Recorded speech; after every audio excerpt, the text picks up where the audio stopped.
a forma das bênçãos de Deus. A essa altura, talvez você concorde que Deus é generoso e fique imaginando, contudo, o que vai acontecer quando exatamente acontecer isso que nós estamos orando, ó, que me abençoes. A palavra abençoar, no sentido bíblico, significa então conceder algo um favor sobrenatural. Quando eu peço a Deus que me abençoe, eu estou clamando que a sua bondade, o seu favor venham e se derrame sobre mim.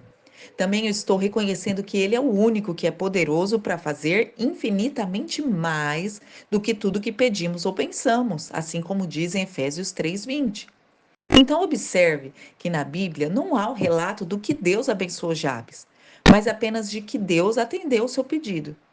Pense, se nós soubéssemos os detalhes da bênção recebida por Jabes, é provável que nós perdêssemos a bênção que Deus tem para nós, de um modo pessoal e individual, pois nós procuraríamos algo diferente.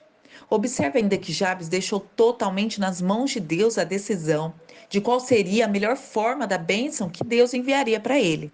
Quem, senão Deus, sabe o que é melhor para nós? A Bonnie, que é uma moça solteira, ela não teve dúvida de que a bênção de Deus para ela foi quando um amigo ofereceu as lenhas para que ela pudesse ter na lareira dela. Já a Anitta, uma avó que mora no asilo, ela considerou uma bênção a visita dos parentes, que era algo que ela antes jamais tinha considerado como uma bênção. Isso não significa que nós não podemos pedir algo específico. Significa apenas que orar para que uma necessidade específica seja atendida é diferente do que orar, ó, que me abençoes.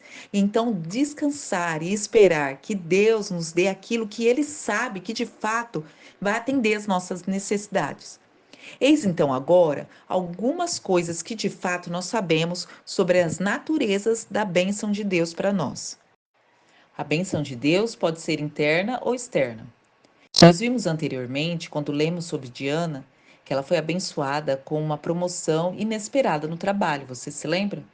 Foi uma bênção tangível de Deus, algo que pode ser visto e vivenciado externamente, num nível até físico.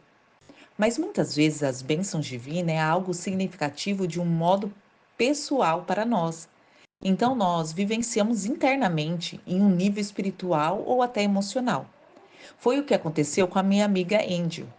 Ela estava no meio de uma crise familiar e, segundo as suas próprias palavras, ela se sentia desanimada e pouco amada. Então, certa manhã, em seu momento de oração, ela simplesmente pediu que Deus a abençoasse. Então, por volta da hora do almoço, ela abriu a caixa da correspondência dela e lá estava uma carta de uma pessoa com quem ela tinha perdido contato havia muito tempo. No final da carta dizia: Angel, senti como se Deus quisesse que eu lhe escrevesse e dissesse que ele realmente a ama e você sempre pode contar com ele. A bênção de Angel veio na forma de uma carta de estímulo, representando uma carta de amor pessoal de Deus para ela. Talvez sua bênção venha na forma de um passeio inesperado com o marido, uma visita de alguém, a recuperação num relacionamento ou simplesmente da leitura de um versículo na Bíblia que se dirija especificamente à sua necessidade nesse momento. Outra característica é que a bênção de Deus pode ocorrer em meio à dificuldade. Quando Joan, esposa e mãe em tempo integral, começou a fazer a oração de Jabes, ela aguardou em expectativa esperançosa as bênçãos profundas de Deus para ela. Mas em vez das bênçãos, tudo parecia ter piorado. De repente, ela diz: Meu marido e eu brigávamos mais do que nunca, e a nossa situação financeira nos obrigou a procurar um crédito bancário. Joan pensava: onde estão as bênçãos de Deus nesse turbilhão? Talvez, como a Joan, a sua definição de bênção automaticamente pressupõe dinheiro no banco, vida isenta de problemas.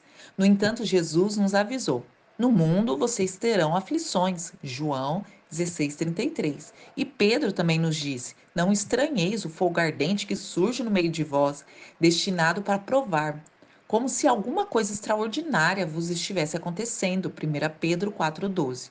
Algumas vezes as provações que enfrentamos são simplesmente o resultado de viver neste mundo destruído pelo pecado. E possível que nos sobrevenham como um resultado direto de escolhas pecaminosas, até de outras pessoas. Contudo, é em meio a essas lutas e dificuldades que o nosso Pai Celestial anseia por derramar seu favor sobrenatural sobre todos aqueles que estão dispostos a pedir. Então, observe a explicação de Joan sobre isso, como isso funciona. Ela diz: como continuei a pedir que Deus me abençoasse, que Deus me abençoasse, ele revelou algumas questões dolorosas que meu marido e eu precisávamos resolver, a fim então de melhorar o nosso casamento. Deus usou os nossos conflitos para nos conduzir a um casamento melhor. Quando, quanto a sermos forçados a buscar o crédito bancário, foi finalmente uma saída para nos livrarmos de uma montanha de dívida que nós tínhamos. Então ficou evidente para nós que, de fato, a minha oração estava sendo respondida. Deus colocou dentro de cada uma de nós, como mulheres, a capacidade natural e a tendência de cuidar de outras pessoas e até de fazer sacrifício por aqueles que amamos. E é gratificante nos colocarmos neste lugar. E muitas vezes até nós nos privamos de algo que queremos por aqueles que amamos, para que eles tenham o que precisam. Talvez então no nosso esforço e nas nossas boas ações, nós até possamos ensinar isso para os nossos filhos e pensamos que dizer a eles para não pedir, para que não tenham, porque geralmente nós acreditamos e sabemos que pedir algo para alguém vai implicar na falta para outro. Porém, na ótica de Deus, na visão espiritual, isso não funciona. Os recursos de Deus são ilimitados e ele concede suas bênçãos quando nós a pedimos. E não numa base de que quem tem pede primeiro e recebe primeiro. Não. Ele nunca precisa tirar de uma pessoa para dar para outra. Assim, ele não considera egoísta os nossos pedidos de bênção. Eis outro motivo porque pedir a Deus que nos conceda não é egoísta. Quanto mais somos abençoadas, mais nossas bênçãos transbordam para as outras pessoas. E como você está prestes a descobrir nesse capítulo seguinte, um dos principais propósitos de Deus ao abençoar você é fazer com que você possa tocar a vida de outras pessoas e levar elas também para mais perto de Deus. Então, um convite a pedir. A contracapa de minha Bíblia, eu anotei uma pequena história. É sobre um homem que certa vez pediu um favor incrível a Napoleão. O homem sabia que não merecia nada desse grande general. No entanto, Napoleão concedeu imediatamente seu pedido. Quando perguntaram então a Napoleão por que ele havia concedido o favor, ele respondeu: ele me honrou com a grandeza do seu pedido.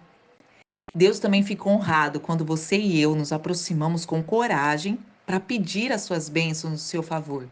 Isso porque nós pedimos de acordo com a grandeza dele, não de acordo com o nosso merecimento. O tipo de bênção que nós estamos pedindo não é concedido com base nos nossos desempenhos, mas na única e exclusiva bondade divina dele. Por isso, a honra que Deus sente é proporcionar a magnitude do nosso pedido. Não importa a situação em que você esteja hoje, Deus quer adentrar a sua vida, como fez na vida de Jabes, e reescrever a sua história de um modo a incluir o favor e a generosidade e a bondade dele sobre você. Não é preciso mudar o seu nome, não é preciso mudar o seu passado. Tudo que tem que ser feito é pedir: Deus, por favor, me abençoa e abençoe muito. Que Deus nos abençoe com essa palavra. Deixe seu like, se inscreva no canal e nos acompanhe nas redes sociais.